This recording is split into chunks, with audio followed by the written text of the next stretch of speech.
Bom dia, pessoal. A aula de hoje é a respeito de uma das partes do sistema nervoso, que é o sistema nervoso central. A respeito da aula anterior, eu trago essa imagem, que é uma imagem ampliada dos neurônios, né? Vocês percebem essa imagem alongada, é o axônio. Aí tem o corpo celular do neurônio ligado ao outro neurônio. E aqui uma parte da sinapse. Então, isso foi a respeito da aula anterior. Vocês perceberem, o neurônio axônio, na ponta do neurônio vai ter os dendritos e outro neurônio se ligando. Então, o sistema nervoso, como eu falei na aula anterior, se divide em duas partes, né? Sistema nervoso central e sistema nervoso periférico. O sistema nervoso central, ele também vai ter os seus órgãos. A parte do sistema nervoso central vai ser o encéfalo, que é toda essa parte que está dentro do crânio. E a medula espinhal. No encéfalo, o encéfalo ele vai se dividir. Ele tem a sua parte que é o cérebro, todo mundo chama o encéfalo de cérebro, mas não. O cérebro é só essa parte enrugadinha. E as outras partes é o cerebelo, né? Que é chamado de cerebelo, que é o significado de cerebelo é o pequeno cérebro, então esse cerebelo vai ter diversas funções, e o tronco encefálico, e tudo isso aqui que é o encéfalo. Só essa parte aqui é o cérebro, cerebelo e tronco encefálico, e tudo, as três partes, cérebro, cerebelo e tronco encefálico, constituem o encéfalo. Esse encéfalo, ele possui mais ou menos cerca de 1 quilo a 1,5 kg nos adultos. Ele vai estar sendo revestido pela caixa craniana, né, os ossos do crânio. Vai ser dividido nessas três partes e cada parte dessa vai ter uma função. Então, essa parte do cérebro, que é essa parte que é enrugada, ela vai ser 90% da massa encefálica. Ela vai ser bem enrugada, justamente porque se pudesse esticar esse cérebro, ele teria quase 1 metro de comprimento. Para caber num local restrito, ele vai crescendo e se enrugando, ele vai entrando para que ele cresça e não precise de um tamanho maior. Então, ele vai ser dividido em dois hemisférios, o hemisfério esquerdo e o hemisfério direito, tem duas partes. Cada parte vai ser responsável pela atividade de um lado do corpo. Então, é ao contrário isso, né? Trocado, a parte do hemisfério direito controla o lado esquerdo do corpo e a parte do hemisfério esquerdo controla a parte direita do corpo. Essas duas partes elas são unidas por uma parte chamada corpo caloso, que ela vai unir esses dois hemisférios para que nós possamos ter atividades coordenadas. Então, uma mão mexe e a outra também ao mesmo tempo. Quando ocorre uma lesão nesse corpo caloso, a pessoa vai ter uma diferença, um problema nessa coordenação de informações de um lado e do outro, até mesmo não só nessa coordenação de movimentos, como também nos pensamentos, na fala, a pessoa não vai conseguir coordenar as ações, porque um lado não vai estar informando para o outro lado corretamente. Então, a pessoa vai ter um problema na fala, vai ter um problema no pensamento, justamente por causa dessa união, desse problema no corpo caloso. Essas duas partes tem uma parte externa, que é essa parte mais rosa escura. Só essa partezinha externa é chamado de córtex, é a parte cinzenta do cérebro. Essa parte, esse cérebro, ele vai ter duas partes, né? Duas substâncias, a substância cinza e a substância branca. Aqui o cérebro tá rosa, mas ele não é assim dessa cor. Ele é mais para a cor bege, né? A escura e um pouco mais clara. Então, nessa parte externa, só essa capinha externa do cérebro é o córtex. E ela vai ter a substância cinzenta. Então, vai ser um pouco mais acinzentada. E a região interna, que é essa parte mais clara, vai ter uma substância chamada substância branca. Isso se diferencia por quê? Porque os corpos do neurônio, aquela cabecinha do neurônio, vai estar aqui externamente. Vai ter o corpo do neurônio aqui, e essa extensãozinha é os dendritos e o axônio. Por exemplo, aqui vai estar mais externo e essa parte vai estar mais interna. Essa parte dos dendritos e o axônio é a substância branca. Então, ele vai estar aqui com o corpo do neurônio e os dendritos mais internos. O cérebro ele vai ter um montão de funções, certo? Cada girozinho desse, que é chamado de giro, e essa parte que invagina-se é chamado de sulco, cada giro desse, que parece uma minhoquinha, tem uma função. E não necessariamente só aquela parte vai ter aquela função. Essa parte pode ter a mesma função dessa e vice-versa. Não vai ser só uma parte responsável por aquela função. Mas são várias funções e cada uma partezinha desse giro vai ter a sua função. Então, a parte do córtex, ele vai ser dividido juntamente com o nome dos ossos, né? Então, tem a parte frontal do cérebro, a parte occipital do cérebro, vai ter todas essas partes de acordo com os ossos que estão acima dele. Essa parte frontal, ela vai ser responsável pelo comportamento das pessoas, a emoção das pessoas. Mais para a esquerda da parte frontal tem a fala. Então, muita gente, quando as pessoas têm um problema na parte frontal, por exemplo, uma lesão na parte frontal do cérebro, ela pode mudar o comportamento. Uma pessoa que era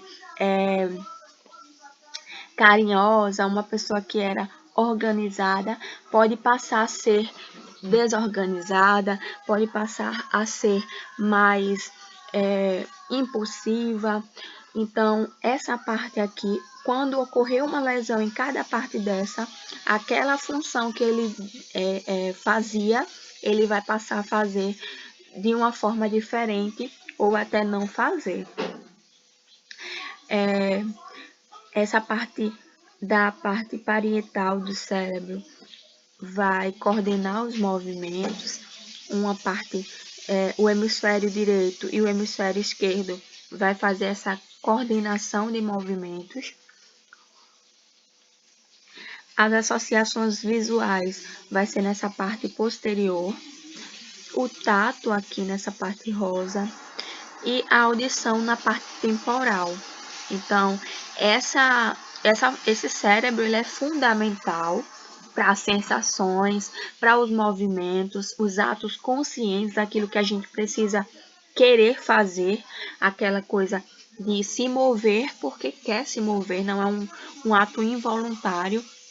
Quando a gente quer andar, quando a gente quer correr, os pensamentos que a gente tem, nossa memória, nossa inteligência, nosso aprendizado, o sentido e o equilíbrio vai ser realizado tudo por esse cérebro. Esse cérebro, ele vai ter duas partes também, ele vai se dividir. Como eu falei, ele vai ter duas substâncias, né? Tem a região do córtex cerebral, substância cinza, e a parte interna é a substância branca, e ele vai ter as suas divisões. Tem o córtex, que é a parte mais externa, e vai ter mais duas estruturas, que é o tálamo, que é essa bolinha, e o hipotálamo, que está um pouco abaixo. Como eu falei, a parte do corpo caloso é isso aqui. Isso é o corpo caloso, que serve de união do hemisfério direito e o hemisfério esquerdo. Esse tálamo e esse hipotálamo, ele vai ter também suas responsabilidades. Lembrando que o tálamo, o hipotálamo, o corpo caloso, tudo faz parte desse cérebro. E isso tudo aqui é o encéfalo. Então, eu estou falando, quando eu falo de encéfalo, de cérebro, desculpa, é daqui para cima, dessa parte, dessa estrutura do tálamo para cima. Córtex, corpo caloso, tálamo, hipotálamo, tudo isso está dentro do cérebro. E o cérebro, o cerebelo e a outra parte, que é o tronco encefálico, tudo isso vai ser do encéfalo. Então tem essa diferença. Cérebro é só essa partezinha, só essa parte, e o encéfalo é tudo isso. Então, esse tálamo e hipotálamo vai ter também as suas funções.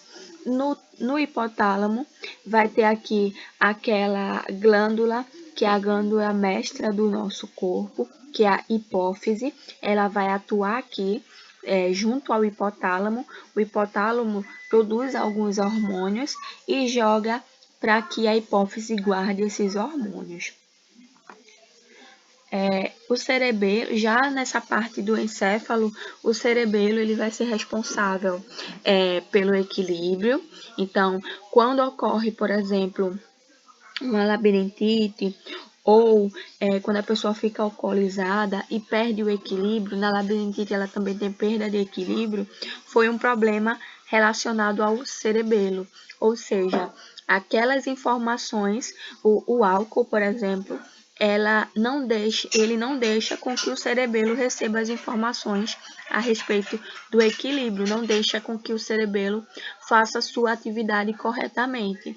Do mesmo jeito, a labirintite.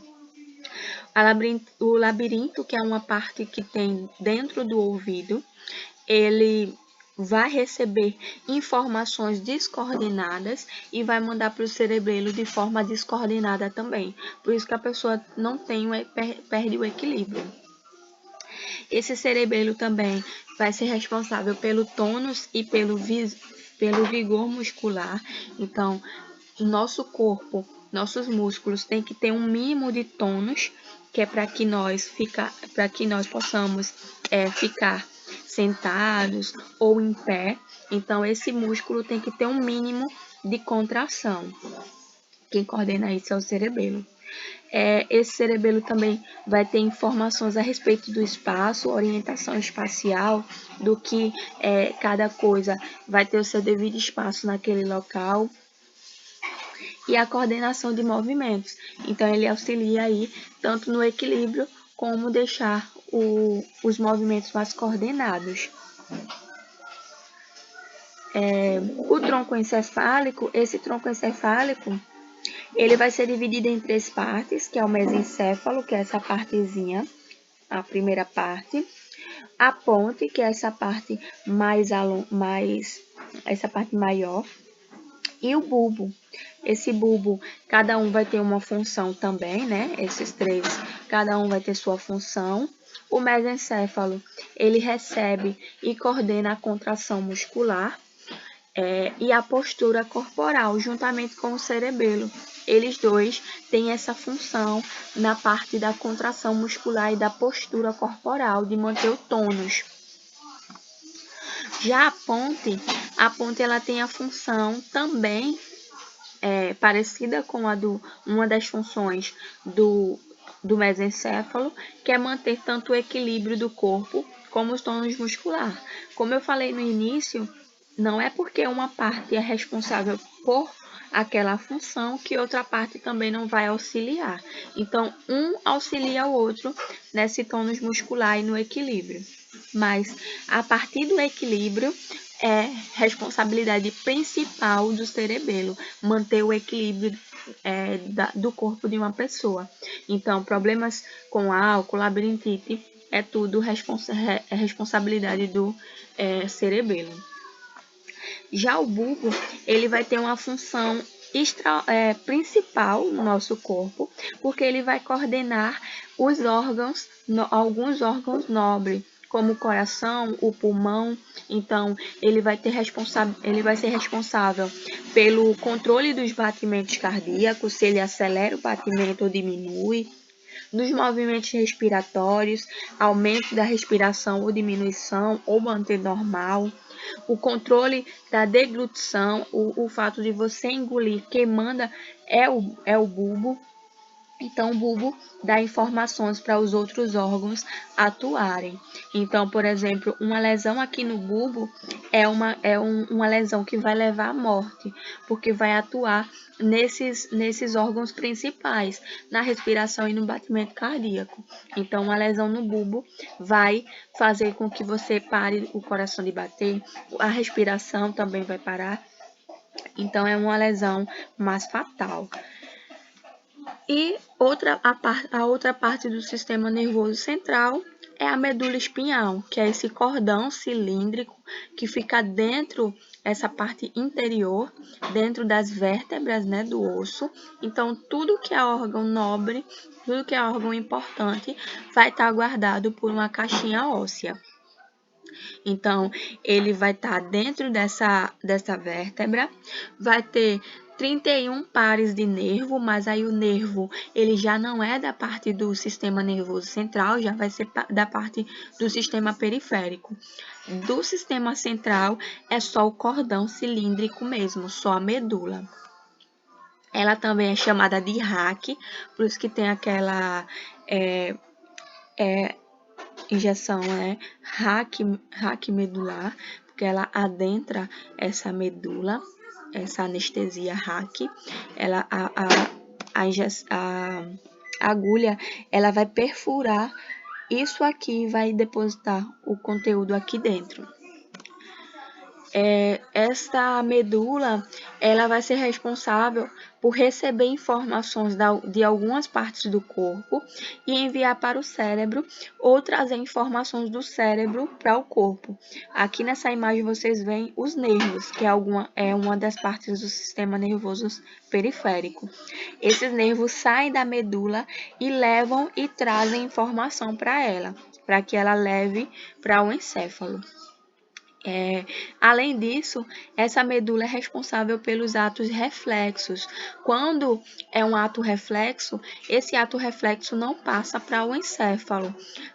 Os atos voluntários que passam pelo encéfalo, quando a gente precisa pensar para fazer alguma coisa.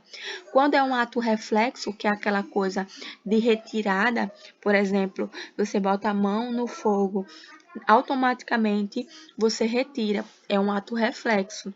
Você não vai precisar pensar para fazer a retirada. Automaticamente já faz essa retirada, porque a informação ela vem daqui desse nervo da mão e passa para a medula, e a medula já verifica que é necessário retirar a mão e manda de volta para as extremidades, para a retirada. Então, o ato reflexo faz parte da medula, é uma das funções da medula espinhal. E o ato involuntário é responsabilidade do encéfalo.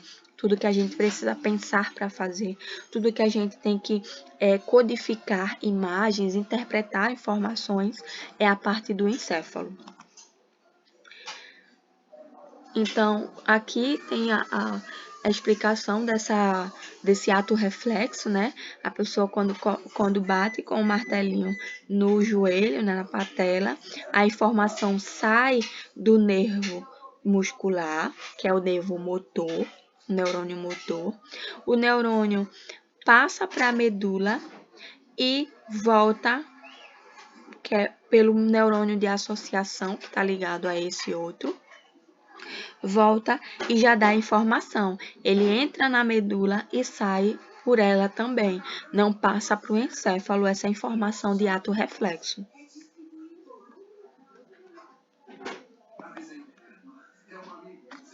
Esse sistema nervoso central, tanto a medula espinhal como o encéfalo, eles vão ser protegidos por 3 membranas, que é a dura mater, que é a mais externa. São 3 membranas, como se fossem saquinhos. A dura mater, a mais externa, a aracnoide, que está abaixo da dura mater, e a pia mater. Então, essas três membranas, elas vão servir justamente para proteção, além da caixa craniana, né, do osso, vai ter essas 3 membranas para que proteja.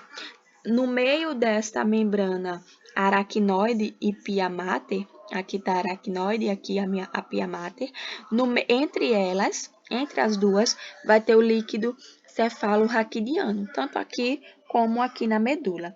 Aqui na medula também vai ter a pia mater, a aracnoide e